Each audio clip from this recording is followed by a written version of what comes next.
네.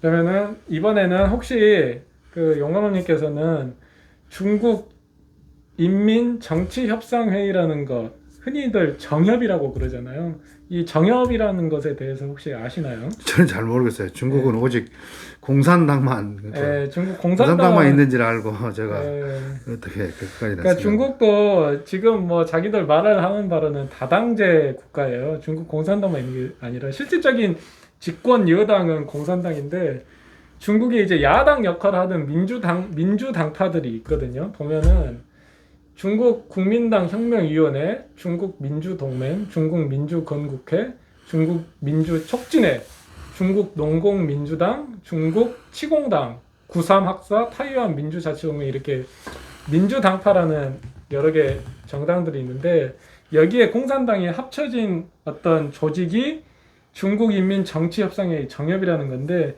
이 정협이라는 게 일종의 이제 중국에서는 야당 역할을 해요. 야당. 네. 그러니까 중국 공산당이랑 전국인민대표대 전인대가 여당 역할을 하고 그다음에 이 정협이 야당 역할을 하는데 이게 이제 중국의 독특한 정치 제도 중에 하나인데 이게 이제 외국에서 여당 대표가 오면은 전인대 상무위원회 대표가 접견을 하고 외국에서 야당 대표가 오면은 이 정협 주석이 접견을 한다 그러더라고요. 그래서 실질적인 권한 자체는 적은데 서열은 상당히 높아요. 그래서 중국 상무위원회 위원 7명 중에 한 4위나 5위 정도 되는 인물. 그러니까 정협 주석이면은 중국 내 공산당이랑 중국 내 한 서열 3위나 4위 정도 되는 그런 사람이거든요. 4위에서 5위 정도.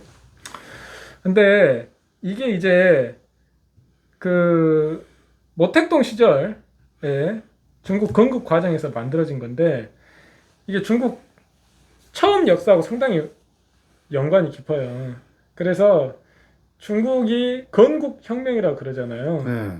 49년에 중화인민공화국이 건국이 됐는데 모택동이랑 중국 공산당은 그 건국혁명을 사회주의 혁명이라고 보는 게 아닌 것 같더라고요. 제가 보니까. 네.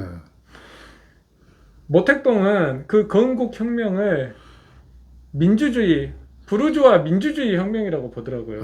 자유민주주의 혁명이라 그거예요. 그게 왜 그냐면은 이제 그 사회주의 혁명이라 그러면은 그 민주주의, 자유민주주의에서 이제 부르주아 자본가들을 이제 프롤레타리아 이런 어떤 노동자들이 타도를 하고 사회주의 공산주의로 가는 거잖아요. 네. 근데 중국의 혁명 과정은 그 전에 중국 봉건 안조가 무너지긴 했지만은 바로 군벌 시절 군벌로 가고 그 다음에 외국 그 식민지 일본의 식민지 지배를 받았잖아요. 그 식민 전쟁의 결과로서 만들어지는 과정이어서 그 과정에서 중국의 소지주들, 그 다음에 중국의 민족 자본가들, 그 다음에 노동자는 약간 소수였고 대부분 농민들이었죠. 네. 농민들이 혁명을 일으켰기 때문에 이것은 이제 완전히 자유주의, 부르주아 민주주의 혁명도 아니고 그래서 그런다고 해서 프롤레타리아 사회주의 혁명도 아니고 그래서 그 모택동은 건국 당시에 부르주아 그러니까 뭐 대표적으로 이제 손문이나 아니면 송경령, 송자문, 송경령, 송庆령 아시죠? 네. 엄청난 부호였잖아요. 네. 그런 사람들의 도움도 받고 민족 자본가의 도움도 받고 소부르주아, 소지주들의 도움도 받고 농민들의 도움도 받고 노동자들의 도움도 받고 여러 계층의 도움을 받아서 만들어낸 혁명이기 때문에 이 혁명은 민주주의 혁명에 가깝다. 부르주아 민주주의 혁명에 가까운데 완전히 부르주아 민주주의 혁명은 아니었고 신민주주의 혁명이라고 규정을 했어요. 그래서 신민주주의 혁명 단계이기 때문에 아직은 프롤레타리아 인민 노동자 독재 시대로 가기에는 그 단계가 아니기 때문에 그 전 단계로서 민주주의 혁명 세력하고도 연계를 해야 된다. 그래서 옛날 우리나라로 치면은 그 민주주의 하던 사람들 있잖아요. 그 민주주의 혁명 단체들하고 같이 공산당이 합작을 해서 민주주의 혁명을 먼저 중국에서 완수를 해야 된다. 그래서 만들어 놓은 게 중국인민정치협상회의입니다.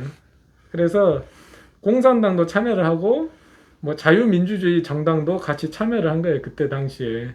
그래서 정치협상회의라고 해가지고 만들어 놓은 겁니다. 그 정치협상회의는 결국은 의전용이 불과하네요. 자기 의사결정권이라든가 뭐 이런 거 없고 의전용. 예. 의전용이. 그렇죠. 의전용이긴 한데 중국 공산당의 공식적인 입장은 중국의 건국혁명은 모주석의 규정도 그렇고 공산당의 규정도 그렇고 신민주주의 혁명이다. 그리고 그 신민주주의 혁명이 건국 과정에서 이제 어느 정도 완성이 됐기 때문에 건국하고 나서 이제 그 대약진 운동도 일종의 약간 좀 신민주주의 혁명에 가까워요. 예. 대약진 운동도. 그래서 그 민주주의 혁명이 안주가 되면 그 다음에 이제 사회주의로 가고 그 다음에 공산주의 이상적인 단계로 가는 그런 과정이다. 이제 그런 어떤 사상적인 흐름의 어떤 논리적인 흐름의 과정에서 이 정치협상회의라는 게 있습니다. 그래서 정협이라는 게 있고요. 이제 그게 그거라고 간단하게 말씀드리고 싶었습니다. 중국 친구들 가면은 자기들은 공산주의 안 했답니다. 어떻게 했냐면은 뭡니까 그 중국 제일주의, 뭐 중국이 세계 중심이라 이걸 했지. 저는 그것도 공산주의도 자기들 포함한다고. 자기들은 공산주의 안 하고 아직도 자기가 중국이 세계 중심이라는 생각을 많이 갖고 있더라고. 그러니까 그래서 이제 이런 것이 이해가 안 해요. 실질적으로 그렇지만은 뭐 중국은 일당 독재고 시진핑 한 사람을 위한 독재죠. 저는 그렇게 생각해요. 뭐 이렇게 이념이라든가 뭐 이런 것은 이렇게 됐지만 결국 일당 독재, 1인 독재 갈 수밖에 이렇게 공산당은 그럴 수밖에 없는 것 같아요. 이런 체제들 갖고. 그래서 결국은 뭐 규약은 이렇게 만들었지만 결국 중국은 중공이다, 공산당이다, 공산주의다 이렇게밖에 설명이 안 될 것 같아요. 저의 개인적인 느낌을 말씀드리자면은 이제 용화님께서는 일단 그 1인 독재, 일당 독재 그런 걸로 말씀을 하셨는데 저는 제가 볼 때는 중국은 소련도 마찬가지였는데 거대 관료 통치 국가에 가까워요. 거대 관료 통치 국가. 그 공산당이라는 게 정치 조직이라기보다는 제가 볼 때는 이게 이제 관리 조직이에요. 관리 조직. 관리 조직. 그래서 우리나라도 그렇잖아요. 민주당이든 국민의힘이든 선거를 통해서 바뀌잖아요. 이 사람이 됐다, 저 사람이 됐다 바뀌잖아요. 근데 우리나라도 공무원은 그대로잖아요. 관료들은 그대로란 말이에요. 그러니까 중국이란 나라는 어떤 거냐고 생각하냐면 우리나라에서 민주당, 국민의힘 힘당 싹 다 빼버리고 공무원들이 선거 없이 관료들이 선거가 없이 이 공무원들이 나라를 관리하는 그런 국가라고 생각하시면 돼요. 이 공무원들은 그래서 이제 내부 승진에 따라서 이렇게 딱딱딱딱 관리가 되는 거죠. 그러니까 그런 시스템에 가깝다고 보시면 돼요.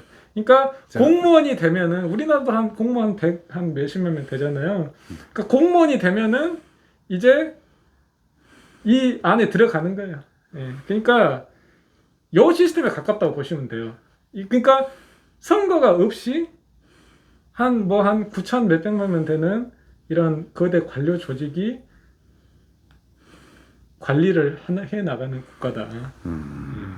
여기에 가깝다고 보시면 됩니다. 그리고 만약에 1인 통치가 된다. 그러니까 이제 자연스럽게 그 관료 조직에 의한 일당 통치가 되는 거죠. 근데 만약에 이게 1인 통치가 된다.